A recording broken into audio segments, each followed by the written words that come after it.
নমস্কার। আমার এই আড়ম্বরহীন গল্পকথা চ্যানেলে আবার আপনাদের স্বাগত। আশা করি আপনারা সুস্থই আছেন। আজকের আপনাদের কাছে আমার নিবেদন বিভূতিভূষণ বন্দ্যোপাধ্যায়ের তাল নবমী। ঝমঝম বর্ষা, ভাদ্র মাসের দিন। আজ দিন 15 ধরে বর্ষা নেমেছে, তার বিরাম নেই, বিশ্রামও নেই। ক্ষুদিরাম ভট্টাচার্যের বাড়ি আজ দুদিন হাঁড়ি চড়েনি। ক্ষুদিরাম সামান্য আয় গৃহস্থ, জমি জমার সামান্য কিছু আয় এবং 2-4 ঘর শিষ্য যজমানের বাড়ি ঘুরে ঘুরে ক্যায় ক্লেশে সংসার চলে। এই ভীষণ বর্ষায় গ্রামের কত গৃহস্থের বাড়িতেই পুত্রকন্যা অনাহারে আছে। ক্ষুদিরাম তো সামান্য গৃহস্থ মাত্র। যজমান বাড়ি থেকে যে কটি ধান এসেছিল তাও ফুরিয়ে গিয়েছে। ভাদ্রের শেষে আউশ ধান চাষিদের ঘরে উঠলে তবে আবার কিছু ধান ঘরে আসবে। ছেলেপুলেরা তখন দুবেলা পেট পুড়ে খেতে পারবে। নেপাল ও গোপাল ক্ষুদিরামের 2 ছেলে। নেপালের বয়স 12 বছর আর গোপালের 10। কদিন ধরে পেট ভরে না খেতে পেয়ে ওরা 2 ভাই সংসারের উপর বিরক্ত হয়ে উঠেছে। নেপাল বলল, এই গোপলা, খিদে পেয়েছে না তোর? গোপাল ছিপ চাচতে চাচতে বলল, দাদা। মাকে গিয়ে বল, আমারও তো পেট চুইচুই করছে। মা বকে, তুমি যাও দাদা। বকুক গে, আমার নাম করে মাকে বলতে পারবি নে। এমন সময় পাড়ার শিব বালুজ্যের ছেলে চুনিকে আসতে দেখে নেপাল ডাকলো।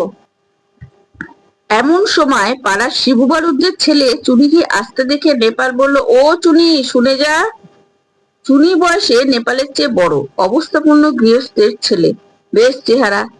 নেপালের ডাকে সে ওদের বেড়ার ধারে দাঁড়িয়ে বলল, কি, আয় না ভেতরে। না, যাব না, বেলা যাচ্ছে, আমাকে জটি পিসিমাদের বাড়ি যেতে হবে। মা সেখানে রয়েছে কিনা ডাকতে যাচ্ছি। কেন, তোর মা এখন সেখানে যে? ওদের ডাল ভাঙতে গিয়েছে। তাল নবমীর বেদ তো আসছে মঙ্গলবার, ওদের বাড়ি লোকজন খাবে। সত্যি? তা জানিস না বুঝি? আমাদের বাড়ির সবাইকে নেমন্তন্ন করবে, গাঁয়েও বলবে, আমাদেরকেও করবে। সবাইকে যখন নেমন্তন্ন করবে, তোদের কি আর বাদ দেবে? চুনি বলে গেল। নেপালের ছোট ভাই কে বলল, নেপাল তার ছোট ভাইকে বলল, আজ কি বার রে? তা তুই কি জানিস? আজ বোধহয় শুক্রবার, মঙ্গলবারে নেমন্তন্ন। গোপাল বললে, কি মজা না দাদা, চুপ করে থাক, তোর কি বুদ্ধি শুদ্ধি নেই? তাল নবমীর বেদ তো তালের বড়া করে, তুই জানিস? গোপাল সেটা জানতো না, কিন্তু দাদার মুখে শুনে সে খুশি হয়ে উঠল।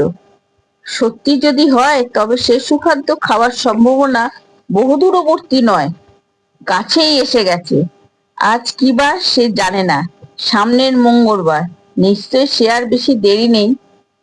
দাদার সঙ্গে বাড়ি যাওয়ার পথে জটি পিসিমার বাড়ি। নেপাল বললে, তুই দাঁড়া, ওদের বাড়ি ঢুকে দেখে আসছি। ওদের বাড়ির তালের দরকার হবে, যদি তাল কেনে। এই বাড়ির মধ্যে তো আর তালের গাছ নেই, প্রকাণ্ড তাল দিঘি। নেপাল সেখান থেকে তাল কুড়িয়ে নিয়ে এসে গ্রামে বিক্রি করে। জটি পিসিমা সামনেই দাঁড়িয়ে। তিনি গ্রামের নটবর মুখুজ্জের স্ত্রী, ভালো নাম হরিমতি। গ্রাম শুদ্ধ ছেলে মেয়ে তাকে জটি পিসিমা বলে ডাকে। পিসিমা বলল, কি রে, তাল নেবে পিসিমা? হ্যাঁ, নেব বই কি, আমাদের তো দরকার লাগবে মঙ্গলবার। ঠিক এই সময় দাদার পিছু পিছু গোপালও এসে দাঁড়িয়েছে। জটি পিসিমা বললেন, পেছনে কে রে? গোপাল। তা সন্ধ্যাবেলা 2 ভাই গিয়েছিলি কোথায়? নেপাল সলজ্জ মুখে বলল, মাছ ধরতে। পেলি? ওই 2টো পুঁটি আর একটা ছোট্ট বেলে। তাই? তাহলে যাই পিসিমা। আচ্ছা, এসো গে বাবা, সন্ধে হয়ে গেল, অন্ধকারে চলাফেরা করা ভালো নয় বর্ষাকালে।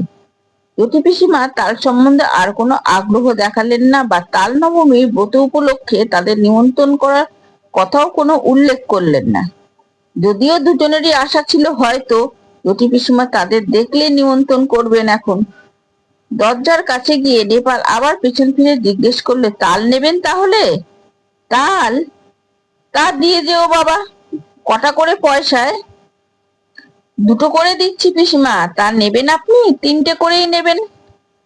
বেশ কালো হেরে তাল তো, আমাদের তালের পিঠে তাল নবমীর দিন ভালো তাল চাই, মিষ্কালো তাল পাবেন, দেখে নেবেন আপনি। গোপাল বাইরে এসে দাদাকে বললে, কবে তাল দিবি দাদা? কাল। তুই ওদের কাছে পয়সা নিস না দাদা।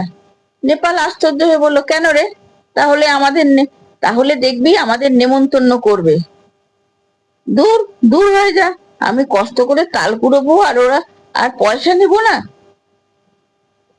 রাত্রে বৃষ্টি নামে, হু হু করে বাদলার হাওয়া, সেই সঙ্গে পূব দিকের জানলার কপাট দড়ি বাঁধা হাওয়ায় দড়ি ছিঁড়ে সারা রাত খটখট শব্দ করে ঝড় বৃষ্টির দিনে। গোপালের ঘুম আর হয় না, যেন তার ভয় ভয় করে। সে শুয়ে শুয়ে ভাবছে, দাদা তাল যদি বিক্রি করে, তবে ওরা যদি আর নেমন্তন্ন না করে, তা কখনো কি আর করে? খুব ভোরবেলা উঠে গোপাল দেখলো বাড়ির সবাই ঘুমিয়ে, কেউ তখনও ওঠেনি।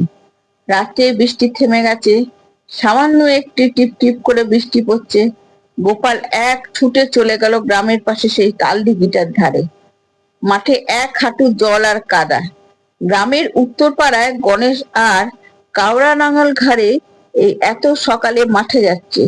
ওকে দেখে বলল, কিরে খোকা, ঠাকুর যাচ্ছ কনে এত ভোরে? তাল কুড়োতে দিঘির পারে। বড্ড সাপের ভয় খোকা ঠাকুর, বর্ষাকালে ওখানে যেও না একা একা। গোপাল ভয় ভয় দিঘির তাল পুকুর তালের বনে ঢুকে গেল তাল খুঁজতে। বড় আর কালো কুচকুচে একটি মাত্র তাল পায় জলের ধারে পড়ে। সেটা কুড়িয়ে নিয়ে ফিরতে ফিরতে আসবার পথে আরো গোটা তিনেক তাল পাওয়া গেল। ছেলে মানুষ, এত তাল বয়ে আনার সাধ্য নেই। দুটি মাত্র তাল নিয়ে সোজা একেবারে জটি পিসিমাদের বাড়িতে হাজির হলো। জটি পিসিমা সবেমাত্র সদর দরজা খুলে দোরগোড়ায় জলের ধারা দিচ্ছেন। ওকে এত সকাল সকাল দেখে অবাক হলো, কিরে খোকা? গোপাল এক গাল হেসে বলল, তোমার জন্য তাল এনেছি পিসিমা। জটি পিসিমা আর কিছু বলে না, তাল দুটো হাতে করে নিয়ে বাড়ির ভেতর চলে গেলেন। গোপাল একবার ভাবলো তাল নবমী কবে জিজ্ঞেস করে, কিন্তু সাহসে কুলোয় না তার। সারাদিন গোপালের মন খেলাধুলোর ফাঁকে কেবলই অন্যমনস্ক হয়ে পড়ে। ঘন বর্ষার দুপুরে মুখ উঁচু করে দেখে, নারকেলের গাছের মাথা থেকে পাতা বেয়ে ঝরঝর করে জল পড়ছে। বাঁশধার নুয়ে নুয়ে পড়ছে বাদলার হাওয়ায়। বকুলতলার ডোবায় কটকটে ব্যাঙের দল থেকে থেকে ডাকছে। গোপাল জিজ্ঞেস করে, ব্যাঙগুলো আজকাল তেমন ডাকে কেন মা? গোপালের মা বলেন, নতুন জলের ডাকে, এখন আর পুরনো জলে তত আমোদ নেই ওদের। আজ কি বার মা? সোমবার। কেন রে, বারের খোঁজে তোর কি দরকার? মঙ্গলবার তাল নবমী না মা? তা হবে হয়তো, কি জানি বাপু, নিজের হাড়িতেই চাল জোটে না, তাল নবমী খোঁজে কি দরকার আমার? সারাদিন কেটে গেল। নেপাল বিকেল বেলায় জিজ্ঞেস করলো, জটি পিসিমাদের বাড়ি তাল দিয়েছিলি আজ? আজ আজ সকালে। কোথায় পেলি তুই? আমি তাল দিতে গেলে পিসি বললে গোপাল তাল দিয়ে গেছে, পয়সা নেয়নি। কেন দিতে গেলি তুই? একটা পয়সা হলে দুজনে মুড়ি কিনে খেতাম। ওরা নেমন্তন্ন করবে, দেখিস দাদা, কাল তো তাল নবমী। সে এমনি নেমন্তন্ন করবে, পয়সা দিলেও করবে, না দিলেও করবে, তুই না একটা বোকা। আচ্ছা দাদা, কাল তো মঙ্গলবার না? হুম। রাত্রে উত্তেজনায় গোপালের ঘুম হয় না। বাড়ির পাশের বড় বকুল গাছটা জোনাকির ঝাঁক জ্বলছে। জানলা দিয়ে সেদিকে চেয়ে চেয়ে সে ভাবে, কাল সকালটা হলে হয়, কতক্ষণে সে রাত পোহাবে। জটি পিসিমা আদর করে ওকে বললেন খাওয়ানোর সময়, খোকা, কাকুরের ডালনা আর নিবি? মুগের ডাল একটু বেশি করে মেখে নে। জটি পিসিমা গরমে লাবণ্য দিয়ে একখানা থালায় গরম গরম তিল পিটুলি ভাজা এনে ওর সামনে ধরে হেসে বলল, খোকা, কখানা নিবি তিল পুটুলি? বলেই লাবণ্য দি থালাখানা উপুর করে তালপাতে ঢেলে দিল। তারপর জটি পিসিমা আনলেন পায়েস আর তালের বড়া। হেসে হেসে বললেন, খোকা, যা তাল দিয়েছিলি না, একেবারে হেভি দারুণ পায়েস হলো, খা খা। আজ তাল নবমী রে, কত কি চমৎকার ধরনের রান্নার সুগন্ধ বাতাসে, খেজুর গুড়ের পায়েসের সুগন্ধ বাতাসে গোপালের মন খুশি খুশি আনন্দে ভরে উঠল। সে বসে বসে খাচ্ছে, কেবলই খাচ্ছে, কেবলই খাচ্ছে।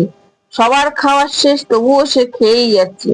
লাবণ্যদি হেসে হেসে বলছে, আর নিবি তিল পিটুলি?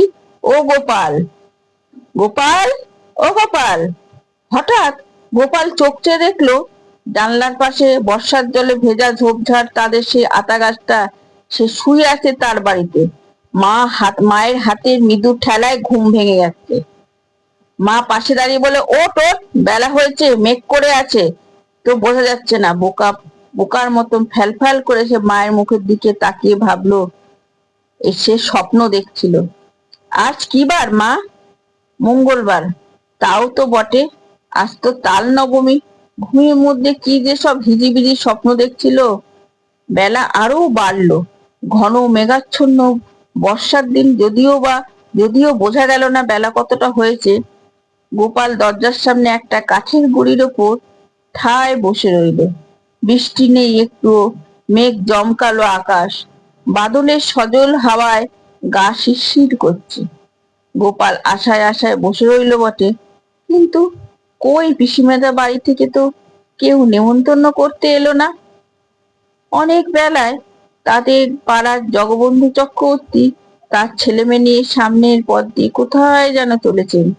তাদের পেছনে রাখাল রায়, তার ছেলে শানু, তার পেছনে কালীবর বালুজ্যের বড় ছেলে পাঁচু, ও পাড়ার হরেন। গোপাল ভাবলো এরা কোথায় যায়। এ দলটি চলে যাবার কিছু পরে বুড়ো নবীন ভট্টাচ ও তার ছোট ভাই দিনুর সঙ্গে এক পাল ছেলে মেয়ে নিয়ে চলছে। দিনু ভট্টাচার্যের ছেলে খুড়োরাম ওকে দেখে বলল, এখানে বসে কেন রে, যাবি নে? গোপাল বলল, কোথায় যাচ্ছিস তোরা? রুটি পিসিমাদের বাড়ি তাল নবমীর নেমন্তন্ন খেতে, করেনি তোদের? ওরা বেছে বেছে বলেছে কিনা সবাইকে তো আর বলেনি। গোপাল হঠাৎ রাগে অভিমানে যেন দিশেহারা হয়ে গেল। রেগে দাঁড়িয়ে উঠে বলল, কেন করবে না আমাদের নেমন্তন্ন? আমরা এর পরে যাব। রাগ করবার মতনই তো কথা। কি সে বলেছে? সে আর বুঝতে না পেরে অবাক হয়ে বললে, বারে, অত রাগ করছিস কেন? কি হয়েছে? ওরা চলে যাবার সঙ্গে সঙ্গে গোপালের চোখের জল এসে পড়ল। বোধহয় সংসার এরকম অবিচারই দেখে। পথ চেয়ে সে বসে আছে কদিন থেকে, কিন্তু তার কেবল পথ চাওয়াই সার হলো।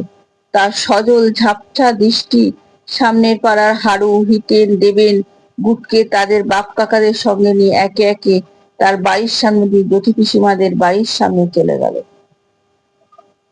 নমস্কার। আশা করি ভালোই লাগলো গল্পটি।